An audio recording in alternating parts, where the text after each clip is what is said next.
माननीय भारत निवडणूक आयोगाने जाहीर केल्यानुसार लोकसभा सार्वत्रिक निवडणूक 2024च्या अनुषंगाने कोल्हापूर जिल्ह्यामध्ये आपल्या 2 लोकसभा मतदारसंघ आहेत, 47 कोल्हापूर आणि 48 हातकणंगले. या दोन्ही लोकसभा मतदारसंघांचा निवडणूक आहे ती 3ऱ्या टप्प्यामध्ये होणार आहे. या निवडणुकीमध्ये अधिसूचना 12 एप्रिल 2024 रोजी जाहीर केली जाईल. उमेदवारी अर्ज दाखल करण्याची अंतिम तारीख 19 एप्रिल 2024 राहील. उमेदवार अर्जाची छाननी आहे ती 20 एप्रिल 2024 रोजी केली जाईल.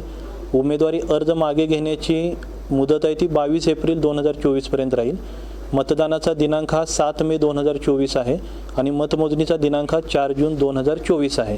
12 एप्रिल ते 19 एप्रिल 2024 या कालावधीमध्ये नामनिर्देशन पत्र उमेदवारांना कार्यालयीन वेळेमध्ये सकाळी 11 ते दुपारी 3 या वेळेमध्ये दाखल करता येतील.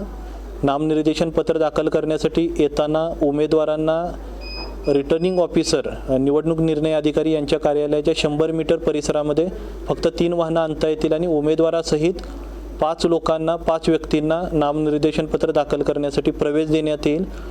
या 8 दिवसाच्या कालावधीमध्ये 13 एप्रिल 14 एप्रिल शनिवार आणि रविवार असल्यामुळे आणि 17 एप्रिल रामनवमी असल्यामुळे सार्वजनिक सुट्टी आहे, तर या दिवशी नामनिर्देशन पत्र स्वीकारण्यात येणार नाहीत. कोल्हापूर जिल्ह्याचा जर विचार केला तर जिल्ह्यामध्ये 31,58,513 मतदार आहेत. या मतदारांमध्ये दिव्यांग मतदार 25,911 आहेत आणि 85 वर्ष वयाच्या वरचे 40,053 मतदार आहेत.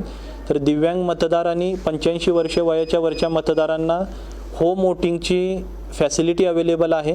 त्यासाठी जो फॉर्म 12D आहे तो BLOच्या माध्यमातून अधिसूचना जाहीर झाल्यानंतर मतदारांपर्यंत पोहोचवला जाणार आहे.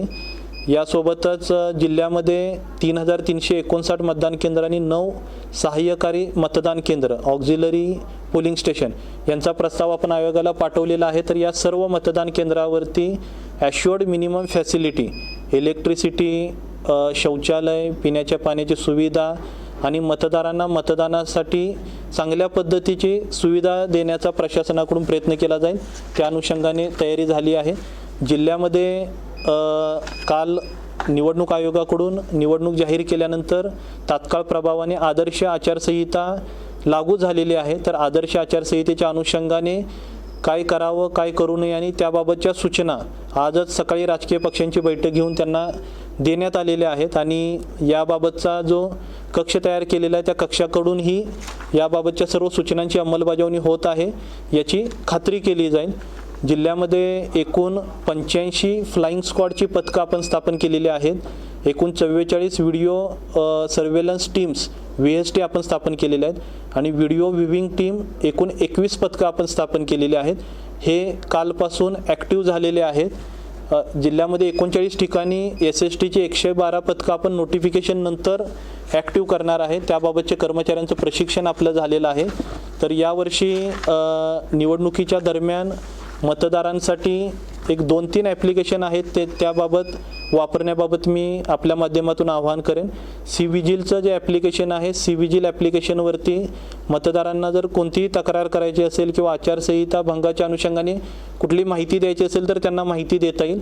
आणि CVGIL ॲप्लिकेशनवरती तशी तक्रार आल्यानंतर किंवा माहिती आल्यानंतर 100 मिनिटामध्ये त्यावरती कार्यवाही करून तक्रारदाराला कळवण्याची कार्यवाही आणि तसं नियोजन सर्व टीमच्या माध्यमातून प्रशासनाने केलेलं आहे. त्यासोबत national grievance service portal NGSP ही एक पोर्टल आहे. त्या पोर्टलवरती सुद्धा मतदारांना जर काय आपल्या मतदान कार्डबाबत किंवा इतर कोणत्या तक्रार करायच्या असेल तर तक्रारी करता येतील. त्याबाबतही 24 तासामध्ये कार्यवाही करून मतदारांना किंवा तक्रारदारांना आपण कळवू. यासोबतच एनकोर नावाचं ॲप्लिकेशन, सुविधा नावाचं ॲप्लिकेशन, हे ॲप्लिकेशन उमेदवारांना नामनिर्देशन पत्र दाखल करणं, वेगवेगळ्या परवानग्या घेणं आणि जी काही नामनिर्देशन पत्रावरती कार्यवाही आहे परवानग्या देण्याच्या अनुषंगाने ARO RO लेवलला जी कार्यवाही आहे त्या अनुषंगाने या ॲप्लिकेशनच्या माध्यमातून कार्यवाही केली जाईल. जिल्ह्यामध्ये उमेदवारांनी कोणत्याही पद्धतीची जाहिरात मीडियामध्ये देताना media certification and management committee, monitoring committee, media certification and monitoring committee या कमिटीचं प्रमाणीकरण त्यांना घेणं आवश्यक राहील. तर ही MCMC कमिटी जिल्हा निवडणूक अधिकाऱ्यांच्या अध्यक्षतेखाली कमिटी आपण स्थापन केलेली आहे आणि ती कमिटीसुद्धा ॲक्टिव्ह झालेली आहे. कोणत्याही प्रकारच्या पेड न्यूजपेपरमध्ये येणार नाहीत. आल्यानंतर त्याच्यावरती कार्यवाही केली जाईल. याबाबतचं सुद्धा नियोजन या टीमच्या माध्यमातून आणि मीडिया सेलच्या माध्यमातून केलं जाते आणि सर्व वृत्तपत्रांनाही आव्हान आहे की कोणत्याही प्रकारच्या पेड न्यूज आपल्या मीडियाच्या माध्यमातून देण्यात येऊ नये. निवडणुकीच्या खर्चाचं लेखे ठेवण्याबाबत उमेदवारांना ज्या डिटेल सूचना आहेत त्या सकाळच्या बैठकीमध्ये आम्ही दिलेल्या आहेत आणि यावर्षी जवळपास 50% मतदान केंद्रावरती वेबकास्टिंग केलं जाणार आहे. आपल्या SSTच्या ठिकाणी आपण CCTV कॅमेरासुद्धा ठेवणार आहे. तर सर्व प्रकारचं निवडणुकीसाठी जी तयारी आहे ती जिल्हा निवडणूक कार्यालयाची आणि सर्व टीमची तयारी झालेली आहे आणि आदर्श आचारसंहितेच्या अनुषंगाने अंमलबजावणी आहे ती सुद्धा टीमकडून सुरू झालेली आहे.